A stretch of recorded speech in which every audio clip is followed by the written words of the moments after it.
کیا کٹاکٹ کھانا جائز ہے؟ سعود احمد انڈیا سے، اگر کوئی مسلمان لڑکی ہندو لڑکے سے شادی کرنا چاہے اور یہ کہے کہ میں شادی کے بعد اسے مسلمان کرنے کی کوشش کروں گی تو کیا اس سے شادی کرنا ٹھیک ہے؟ اگر صحیح نہیں تو لڑکی کے لیے کیا حکم ہے؟ نہیں ہو سکتی یہ شادی، چاہے بعد میں اسے ٹھیک کر بھی لے، لیکن شادی جب ہوگی، میاں بیوی کا ریلیشن ہوگا، وہ تو بدکاری اور زنا کے زمرے میں آئے گا۔ کسی کو دین پہ لانے کے لیے اپنا ایمان بیچنا جائز نہیں ہے۔ تو اگر وہ ہندو لڑکے سے شادی کرے گی، شریعت میں یہ نکاح ہی کا لدم ہوگا، اس کی کوئی حیثیت ہی نہیں ہوگی۔ تو اس لیے بہت بڑا جرم ہے، بلکہ ایسے لوگوں کے بارے میں تو ایمان کے سلب ہونے کا خطرہ ہے کہ آپ کو پتہ ہے کہ ایک چیز اسلام میں نہیں ہے اور وہ نکاح اسلام اس نکاح کو نکاح ہی نہیں مانتا، تو آپ اس پہ نکاح کا لیبل کیسے لگا رہے ہو؟ پھر آپ اس خاتون کو چاہیے ایسا ہرگز نہ کرے۔ لڑکی کے لیے یہی حکم ہے کہ اس کو چھوڑ دے، وہ خود مسلمان ہوتا ہے تو اپنے والدین کی پرمیشن سے اس سے شادی کر لے، اگر نہیں ہوتا تو بس چھوڑ دے اس کو۔ احتشام صاحب انڈیا سے، میں دہلی میں رہتا ہوں اور میرے والدین تقریباً 650 کلومیٹر دوری پر رہتے ہیں۔ اگر میں دہلی سے وہاں جاتا ہوں تو کیا مجھے قصر نماز پڑھنی ہوگی یا پوری ادا کرنی ہوگی؟ آپ دہلی میں رہتے ہیں تو کیا مطلب کوئی جاب واب کرتے ہیں یا باقاعدہ آپ کی بیوی بچے دہلی میں ہی ہیں؟ اگر واقعی بیوی بچے اور پورا گھر آپ کا دہلی میں ہے تو پھر والدین سے ملنے آپ جائیں گے تو پھر آپ مسافروں والی نماز پڑھیں گے وہاں پہ۔ اور اگر آپ کنوارے چھڑے چھاٹ ہیں، باقاعدہ دہلی میں آپ کا گھر نہیں ہے، تو پھر آپ کا والدین کا گھر ہی آپ کا گھر کہلائے گا۔ تو پھر آپ جاب کے بعد جب والدین کے گھر جاتے ہیں تو وہ چونکہ آپ ہی کا گھر ہے تو پھر 1 منٹ کے لیے بھی جائیں گے تو آپ پوری نماز پڑھیں گے وہاں پہ۔ یوسف صاحب انڈیا سے، نکاح کے وقت لڑکی سے پوچھا گیا تو اس نے قبول ہے بولا، جب لڑکے کی باری آئی تو اس کے ابا نے بولا ہاں قبول ہے۔ واڑے واہ! تو ایسی صورت میں کیا مانا جائے گا؟ تو لڑکا کیا بیٹھا ہوا تھا، اس کے منہ پہ ٹیپ تھی جو اس کو قبولتے ہوئے شرم آ رہی تھی؟ کیا مسئلہ ہے؟ باہر اگر ابا نے بھی قبولہ بول دیا اور لڑکے نے اس قبولے کو مان لیا، لڑکا چپ بیٹھا ہوا ہے اور ابا نے بتایا کہ تمہارا نکاح ہو گیا، لڑکے نے کہا ٹھیک ہے، تو بھی قبول ہی ہو گیا وہ۔ یا لڑکے نے پہلے سے ابا کو بول دیا تھا میری طرف سے قبول لینا، پھر ابا نے قبولا تو بھی ٹھیک ہے۔ تو بظاہر ایسا ہی لگتا ہے، باپ بیٹے میں دونوں میں کوئی مکا ہوا ہوگا، بیٹا تو چپ بیٹھا رہنا تاکہ سسرال کو پتہ چلے کتنا نیک شریف شرفا ہے کہ جہاں بولنا ہوتا ہے وہاں بھی کچھ نہیں بولتا یہ، تو جہاں نہیں بولنا ہوگا وہاں کیسے بولے گا باپ کے سامنے، اتنا نیک بچہ ہے۔ تو شاید یہ مصلحت ہوگی۔ بہرحال اگر بیٹے نے ابا سے کہا تھا کہ آپ قبول لینا میری طرف سے تو ابا پھر وکیل ہو گئے، پھر ابا کے قبولنا بیٹے کا قبول نہیں کہلائے گا۔ اور اگر بیٹے نے کہا نہیں تھا لیکن ابا نے قبولا اور بیٹے کو جب بتایا تو بیٹے کو اس پہ کوئی اعتراض نہ ہوا، اس نے کوئی ایسا عمل کر دیا جس سے ثابت ہوا کہ ابا کے قبولے پہ راضی ہے وہ، تو بھی ٹھیک ہے۔ اگر یہ دونوں باتیں نہیں تھی تو پھر یہ قبولنا نہیں کہلائے گا، بلکہ دوبارہ نکاح کر کے بیٹے سے بولنا پڑے گا کہ بھائی تو منہ سے بول، صحیح ہے نا، قبول ہے کہ نہیں قبول ہے۔ اگر مسجد میں جماعت سے نماز ہو چکی ہو اور وہ نماز قضا نہ ہوئی تو اس نماز کو گھر میں پڑھنا جائز ہے؟ اسلاف سے یہ بات ثابت ہے، مصنف ابن ابی شیبہ میں کہ روایت ہے کہ جب صحابہ تابعین میں یہ معمول تھا کہ جب مسجد میں آتے دیکھتے کہ جماعت ہو چکی ہے تو یا تو وہیں انفرادی نماز پڑھتے یا گھر جا کے اپنے گھر والوں کے ساتھ جماعت کی نماز پڑھتے۔ تو آپ کے پاس اب دونوں آپشن ہیں۔ اگر مسجد میں آئے اور دیکھا جماعت نکل چکی ہے، پہلی بات تو یہ غلط ہے، ٹائم پہ آنا چاہیے، مسجد کی جماعت چھوڑنا جائز نہیں ہے، گناہ ہے۔ لیکن بہرحال ہو جاتا ہے کبھی آئے جماعت نکل گئی ہے تو پھر یا تو وہیں انفرادی فرض پڑھ لیں یا گھر جا کے، بہتر یہی ہے کہ بیوی بچوں کے ساتھ جماعت کر لیں۔ آپ نے بتایا ہے کہ اجتماعی دعا ٹھیک نہیں ہے، تو جو لوگ تبلیغی جماعت میں اس نیت سے جاتے ہیں کہ دعا میں شریک ہوں گے، اس کے بارے میں بتائیے۔ میں نے یہ نہیں کہا کہ اجتماعی دعا ٹھیک نہیں ہے، میری باتوں کو لوگ غلط رخ پہ لے کے جاتے ہیں۔ میں نے یہ کہا ہے کہ فرض نماز کے بعد اجتماعی دعا ہاتھ اٹھا کے ثابت نہیں ہے، اتنی بات کہی ہے۔ ٹھیک نہیں ہے یہ بھی نہیں کہا، ثابت نہیں ہے، لہذا اس کو سنت نہ سمجھا جائے، اس کو ضروری نہ سمجھا جائے۔ بعض مسجدوں میں امام نہیں مانگتا، اس کو امامت سے ہی ہاتھ دھونے پڑتے ہیں، اتنی شدت نہ کی جائے۔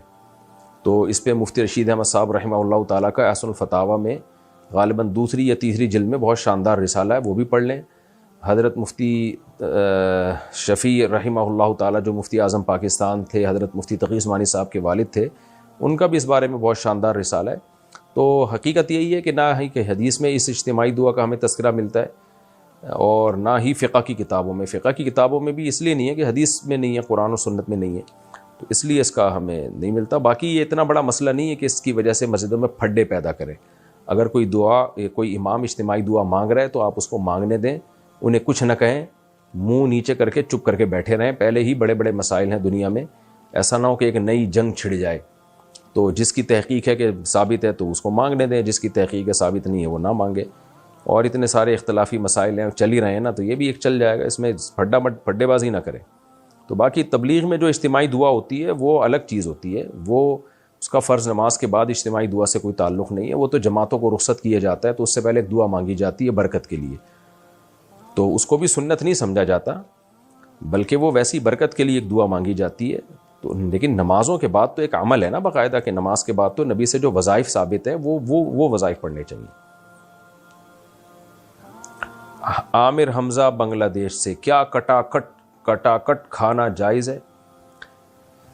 کٹاکٹ میں اگر کپورے بھی ڈل رہے ہیں نا تو وہ جائز نہیں ہے. اس کی دلیل کیا ہے؟ وہ یحرم علیہم الخبائث، اللہ تعالیٰ نے ہم پہ خبیث چیزوں کو، گندی چیزوں کو حرام کیا ہے. بعض لوگ کہتے ہیں کہ کپورے کا کہاں لکھا ہے کہ ناجائز ہے؟ بھئی یہ آیت عام ہے، ایسے تو بہت ساری چیزیں ہیں جن کے بارے میں کہیں نہیں لکھا، لیکن گندگی کی وجہ سے ہم ان سے ایوائڈ کرتے ہیں. مثال کے طور پر منی ہے، بہت سے ائمہ کے نزدیک منی پاک ہے لیکن کھانا حرام ہے، حالانکہ کہیں نہیں لکھا کہ کھانا حرام ہے. اس لیے حرام ہے بھائی خبائث میں داخل ہے، گندی چیز ہے، تو ہمارے نزدیک تو وہ ویسے ہی ناپاک ہی ہے، ناپاک ہونے کی وجہ سے حرام ہے. لیکن جن ائمہ کے نزدیک پاک ہے، کھانا ان کے نزدیک بھی حرام ہے. حالانکہ وہاں بھی یہ سوال ہوگا کہ آپ نے کیسے کہہ دیا؟ وہ یہی جواب دیتے ہیں بھائی خبائث میں داخل ہے، قرآن میں آتا ہے خبیث چیزیں حرام ہیں، تو یہ خبیث نہیں تو اور کیا ہے پھر یہ. اسی طرح آپ سمندر کی مخلوق میں دیکھ لیں، بہت سی مخلوق، مگرمچھ ہے، کچھوا ہے، کہاں لکھا ہوا ہے کہ یہ حرام ہے؟ لیکن ظاہر ہے خبائث میں داخل ہے. تو اسی طرح کٹاکٹ جو ہے، وہ جو کپورے ہوتے ہیں نا، وہ گندگی کا، یعنی یوں سمجھیں کہ اس میں ہر وقت گندگی ہی رہتی ہے. جیسے اسی طرح جو نر جانور کی پیشاب گاہ ہے، وہ بھی ہر وقت اس سے وہ ہے ہی پیشاب کے لیے. تو ایسی چیز جو انسان کے وقار کے اور انسان کے مرتبے کے خلاف ہے تو وہ شرعاً جائز نہیں ہے. تو اس لیے جانور میں کپورے ہو گئے یا یہ پیشاب گاہ ہو گئی، یہ کھانا جائز نہیں ہے. اسی طرح جانور میں جو رسولی نکل آتی ہے، بیماری کے پھوڑا نکل آتا ہے، وہ پھوڑا کھانا بھی جائز نہیں ہے، کیونکہ وہ بھی خبائث میں داخل ہے. تو جو بھی یہ کہتے ہیں نا کہاں حدیث میں لکھا ہے، ایسے بہت ساری باتیں حدیث میں نہیں لکھی ہوتی، لیکن اللہ تعالیٰ نے ہمیں اجتہاد کا حکم دیا. تو مجتہدین اجتہاد کرتے ہیں اور اس اجتہاد کی بیس پہ بھی بہت سی چیزیں ناجائز ہو جاتی ہیں. اور وہ اجتہاد کیا ہے؟ قرآن کی اسی نص سے استدلال کیا گیا، یحرم علیہم الخبائث. تو یہ خبائث میں ہی داخل ہیں یہ سب چیزیں، اس لیے ان کا کھانا حرام اور ناجائز ہے. البتہ یہ ضرور ہے کہ چونکہ ان کے بارے میں وضاحت سے ان کو حرام نہیں قرار دیا گیا، تو اس لیے ان کو اس درجے کا حرام نہیں کہا جاتا جس درجے کے کتے اور بلی حرام ہوتے ہیں. تو اس درجے کا حرام نہیں ہے، تو اس میں کم درجے کا حرام ہے، جس کو مکروہ تحریمی سے تعبیر کیا جاتا ہے. تو اگر کوئی کھا رہا ہے اس کو ایک دفعہ سمجھا دیں، مان جائے ٹھیک ہے، تو زبردستی نہ کریں اور اس کو برا بھلا نہ کہیں، اس کو ملامت نہ کریں، لیکن خود آپ اس سے ایوائڈ کریں. کٹاکٹ میں صرف جو کپورے ہیں ان کی بات کر رہا ہوں، جو خصیتین ہوتے ہیں. باقی کٹاکٹ آج کل جو پھیپڑے ویپڑے کا بنتا ہے وہ ٹھیک ہے، اس میں کوئی حرج نہیں ہے. کراچی میں جو کٹاکٹ ہے وہ یہی ہوتا ہے، گردے پھیپڑے کلیجی ملا کے قیمہ بنا کے کھلا دیتے ہیں، وہ جائز ہے، اس میں کوئی حرج نہیں ہے. اچھا بھائی، فہیم النساء انڈیا سے، کیا عورتیں اپنے ہونٹوں پر لپسٹک لگا سکتی ہیں اگر لپسٹک میں حرام اجزاء شامل ہوں؟ نہیں، پھر نہیں لگا سکتی اگر حرام اجزاء شامل ہیں، کیونکہ ہونٹ منہ کے قریب ترین حصہ ہوتا ہے اور اس میں بہت دفعہ لعاب اس سے لگ کے منہ کے اندر جاتا ہے. تو اگر حرام اجزاء شامل ہیں، اور خواتین کو دیکھنی چاہیے، آج کل لپسٹک میں حرام اجزاء بھی شامل کیے جا رہے ہیں، تو اس میں تحقیق کر لینی چاہیے کہ کون سی لپسٹک حلال ہے، کون سی حرام ہے. کیا کھانے کی پلیٹ میں ہاتھ دھو سکتے ہیں جی، اگر کسی کو اعتراض نہ ہو، گھن آ رہی ہو، سامنے بندہ بیٹھا ہوا ہوتا ہے بعض دفعہ، تو پھر اس کو برا لگتا ہے. گجرات سے کسی نے پوچھا، کیا کسی سے بیعت ہونا ضروری ہے؟ ضروری نہیں ہے، لیکن مفید بہت ہے. لیکن اس کا تعلق اس سے بیعت ہو کس سے رہے ہیں. آج کل جعلی پیر مارکیٹ میں بہت زیادہ ہیں، زیادہ نہیں بلکہ بہت زیادہ ہیں. بہشتی زیور میں شروع میں لکھا ہوا ہے کہ کسی سے بیعت ہوا جائے تو کوئی پیر جو ہے اس کے اوصاف کیا ہونے چاہیے، پیر و مرشد کون ہو جس سے آپ بیعت ہوں، اس کو اپنا مینٹور بنائیں.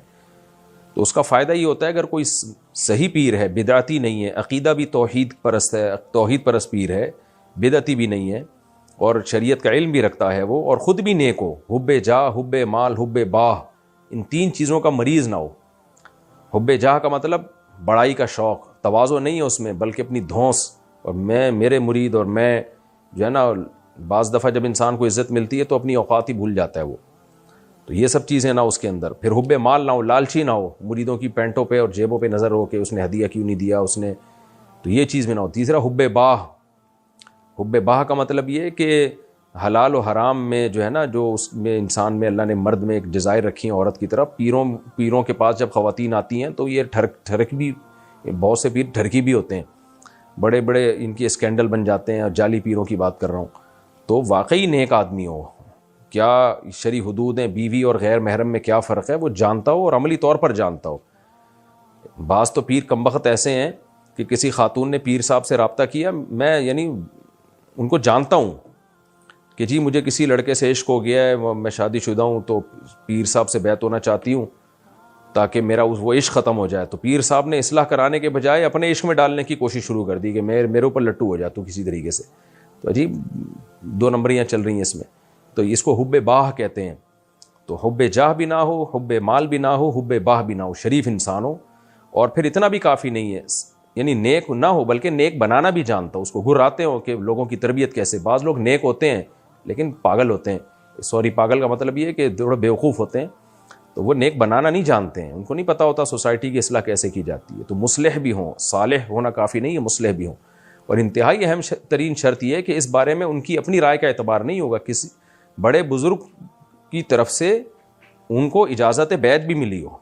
انسان اپنے بارے میں نہیں کہے کہ میں چونکہ یہ سب چیزیں میرے اندر آ گئیں لہذا میں بیعت کرنا چاہتا ہوں، میں بیعت کر سکتا ہوں اب لوگوں کو، نہ آپ کی اپنی رائے کا اعتبار نہیں ہے، اپنے بارے میں انسان خوش فہمی مبتلا ہوتا ہے۔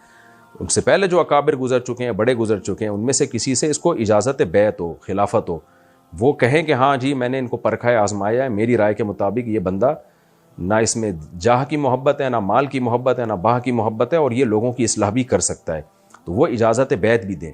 یہ ساری شرطیں جہاں پائی جائیں گی، بعض دفعہ اجازت بیعت ملی ہوتی ہے لیکن جس نے اجازت دی ہوتی ہے وہ اس کے اجازت کا معیار ہی بہت ہلکا ہوتا ہے، ہر ایک کو اجازتیں مل رہی ہوتی ہیں، تو یہ سب چیزیں دیکھ کے اور پھر اس کی مجلس میں بیٹھ کے بھی اندازہ لگائیں کہ اس سے مجھے فائدہ بھی ہوگا یا ہو رہا ہے یا نہیں ہو رہا، تو اس کے بعد جا کے کسی سے بیعت اگر ہوا جائے تو بہت فائدہ ہوتا ہے۔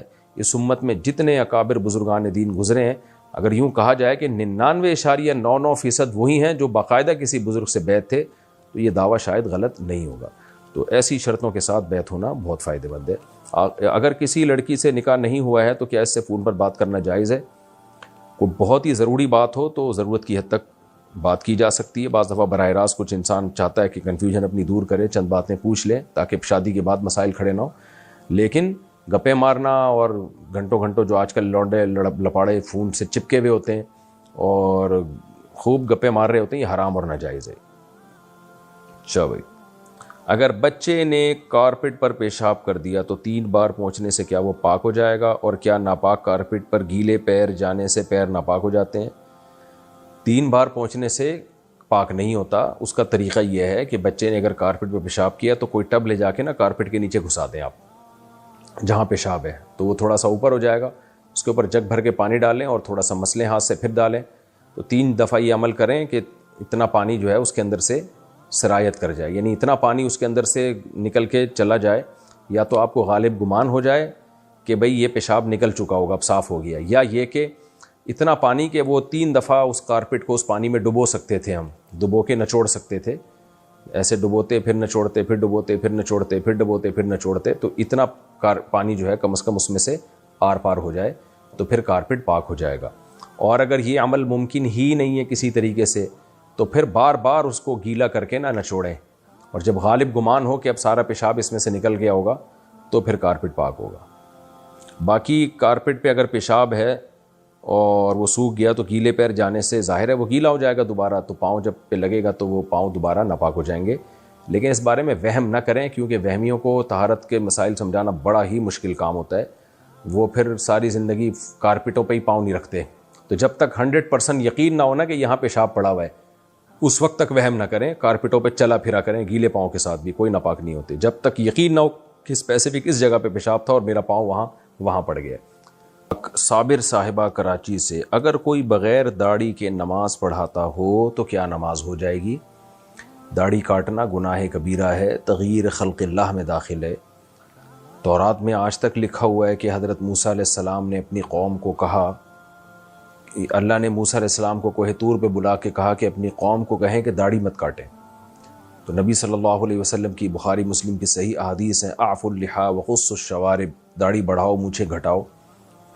تو آپ نے یہ بھی فرمایا کہ 10 چیزیں پیغمبروں کی فطرت میں سے ہیں، ان میں ایک داڑھی بڑھانا بھی داخل ہے اس میں۔ تو اس لیے یہ تو انگریزوں کے حکومت سے پہلے مسلمانوں میں تصور نہیں تھا داڑھیاں کاٹنے کا، مرد کی زینت ہے داڑھی۔ تو اس لیے داڑھی اگر کوئی شخص کاٹتا ہے تو اس کو اپنے اختیار سے امام بنانا جائز نہیں ہے۔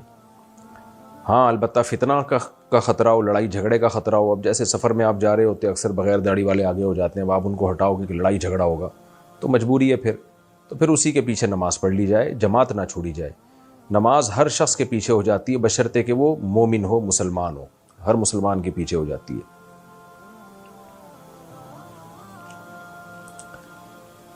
محمد بشیر حیدرآباد سے، شادی کرنے کے لیے لڑکی کا پڑھا لکھا ہونا ضروری ہے یا نہیں؟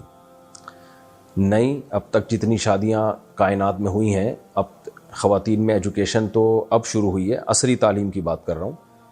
البتہ تعلیم کا ہونا ضروری ہے، ضروری اس معنی میں نہیں کہ جاہل لڑکی کی شادی نہیں ہو سکتی، شادی تو ایجاب و قبول کا نام ہے، مرد ہو اور عورت ہو شادی ہو جاتی ہے، شریعت میں وہ ہو جائے گی، لیکن گھر آگے چلتا نہیں ہے اگر تعلیم نہ ہو۔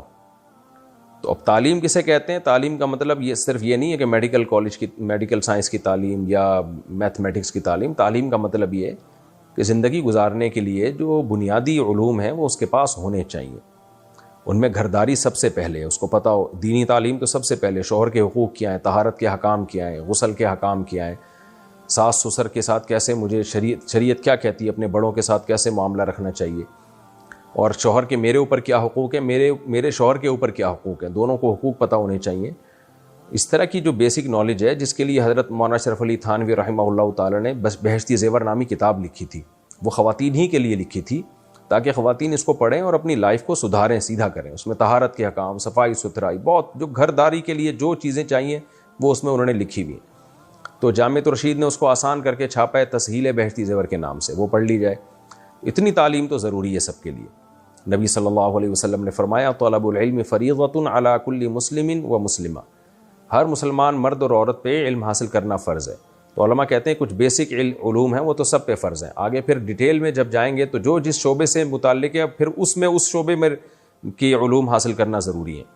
آپ تاجر ہیں تو پھر تجارت کے شرعی حکام جاننا ضروری ہے آپ کے لیے، تاجر نہیں ہے تو پھر ضروری نہیں ہے۔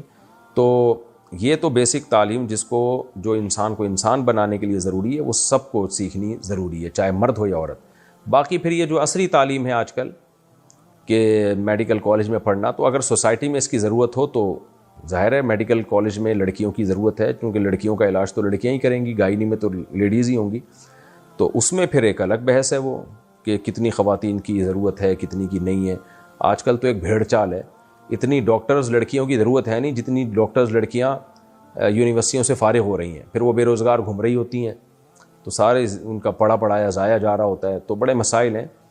تو تعلیم، دنیا کی دین کی تعلیم جتنی ضروری ہے وہ تو میں نے بتا دیا، دنیا کی تعلیم میں پہلے سوچنا چاہیے کہ آگے کرنا کیا ہے، اس کے حساب سے آگے پھر تعلیم حاصل کرنی چاہیے۔ اور جو آپ کرنا چاہتی ہیں، کوئی خاتون اگر کرنا چاہتی ہیں تو آگے اس میں آپ کو موقع بھی ملے گا کام کرنے کا کہ نہیں ملے گا، اس میں اتنے وسائل ہیں، اتنے ذرائع ہیں بھی کہ نہیں ہیں، ورنہ پھر وقت برباد ہوتا ہے اور کچھ بھی حاصل نہیں ہوتا، ڈپریشن میں جاتی ہیں۔ پھر دوسری بات یہ کہ رشتہ بھی پھر دیکھنا چاہیے۔ اب آپ نے پڑھ لکھ لیا، آپ نے پی ایچ ڈی کر لی، رشتے آج کل میٹرک پاس بھی نہیں مل رہے، لڑکوں میں تو ہے ہی نہیں، تو پھر وہ شادی نہیں صحیح طرح جوڑ کی نہیں ہوتی، لڑکی ڈبل ایم اے ہوتی ہے اور وہ لڑکا 8ویں سے بھاگا ہوا ہوتا ہے، نکاح پھر ہم نہیں پڑھانا ہوتا ہے، ہم خود خون کے آنسو رو رہے ہوتے ہیں، یار کدھر کس کا نکاح کس سے پڑھا رہے ہیں ہم۔ تو بس ایک بھیڑ چال ہے، بس چل رہے ہیں، تو خود فیصلہ کریں کہ کیا پڑھنا ہے کیا نہیں پڑھنا۔ میں تو ایک شرعی حکم بتا سکتا ہوں۔ اچھا بھائی، اگر کوئی یہ تو اگر شوہر بیوی سے کہے مجھے طلاق چاہیے تو کیا طلاق ہو جاتی ہے؟ شوہر کو طلاق چاہیے، کیا وہ لیڈیز ہے؟ شوہر تو طلاق دینے والا ہوتا ہے، تو وہ بیوی سے پوچھ سکتا ہے کہ کیا تمہیں طلاق چاہیے اور میں چاہتا ہوں کہ تمہیں طلاق ہو جائے. اس طرح کے الفاظ اگر شوہر کہے تو طلاق نہیں ہوتی. تو اگر یوں جب تک نہیں کہے گا کہ تمہیں میں نے طلاق دے دی اس وقت تک نہیں ہوگی طلاق.